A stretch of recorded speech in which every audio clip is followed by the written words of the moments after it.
mas o mais incrível que pareça, não tem nenhum versículo, nenhum texto em toda a chamada Bíblia. Quando eu falo a Bíblia, eu estou falando para os cristãos, que é o que eles chamam de Novo Testamento. Não tem nada.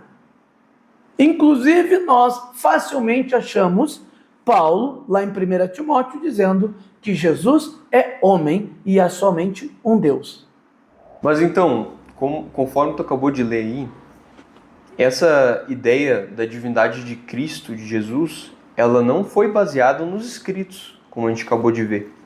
Como assim escritos? O que você está falando? Ela veio de outro lugar, porque ali o próprio Paulo está dizendo que Jesus é um homem. Você está falando da Bíblia? Claro. Sim. Bem, o que nós podemos fazer?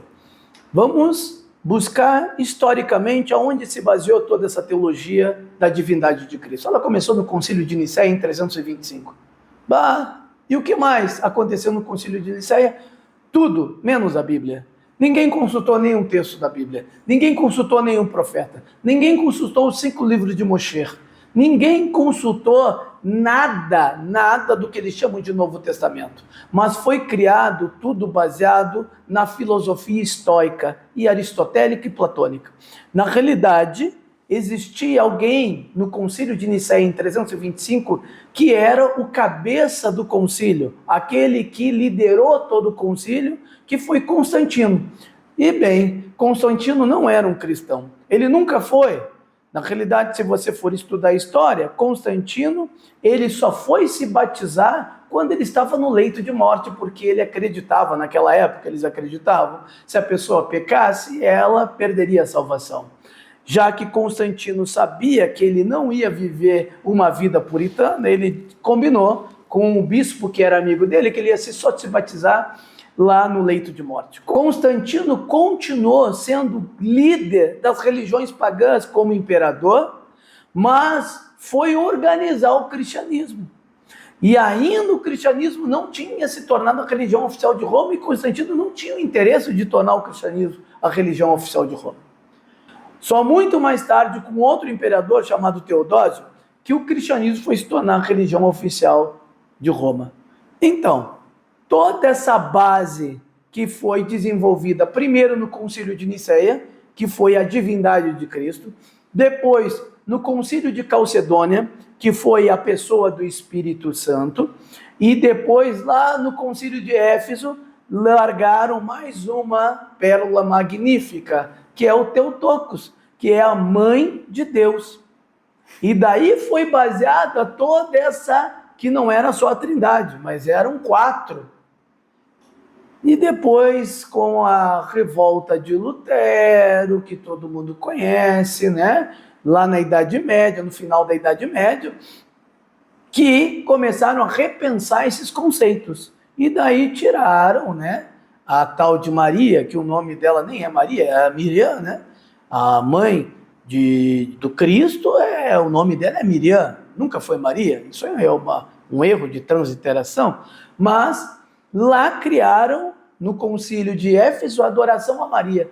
Lá, quando Lutero ele faz a revolta contra a Igreja Católica, se começa a repensar essas teses, se tira a Maria.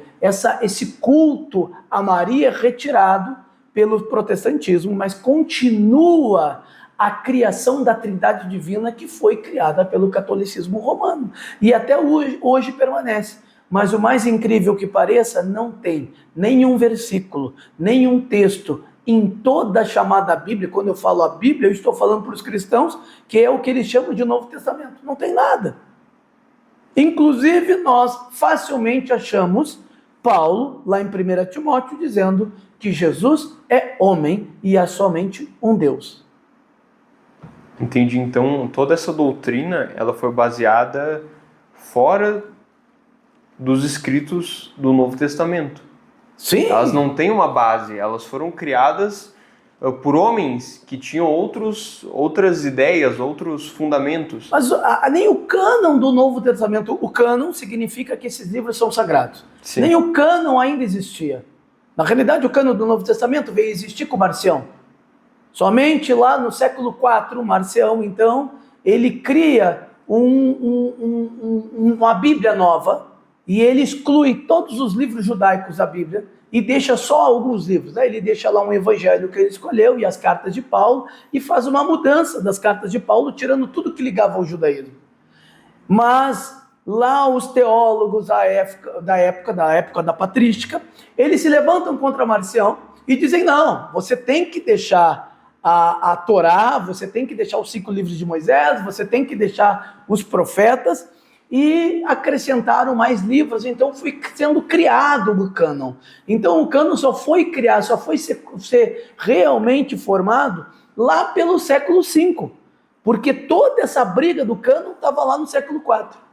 E o Concílio de Nicéia aconteceu no final do século IV. E o Concílio de Nicéia aconteceu lá no início do século IV, em 325. Ainda não tinha um consenso sobre quais eram os livros sagrados do Novo Testamento. As pessoas tinham como uma consulta em relação aos evangelhos, sobre a vida de Jesus, as cartas, e tinha várias outras cartas e vários outros evangelhos, inclusive, até saber qual era o certo e qual era o correto, demorou alguns séculos. Então não se tinha essa estrutura ainda do que eles chamam de Novo Testamento, que os cristãos chamam de Novo Testamento. Nem poderia ser consultado, porque se consultasse os livros que foram dados pelo Eterno lá no Monte Sinai a Moisés, que Moisés transcreveu como palavra do Deus vivo e criador, nunca poderiam ter aceitado este grande mal, que é dizer que Deus não é um, mas é 3.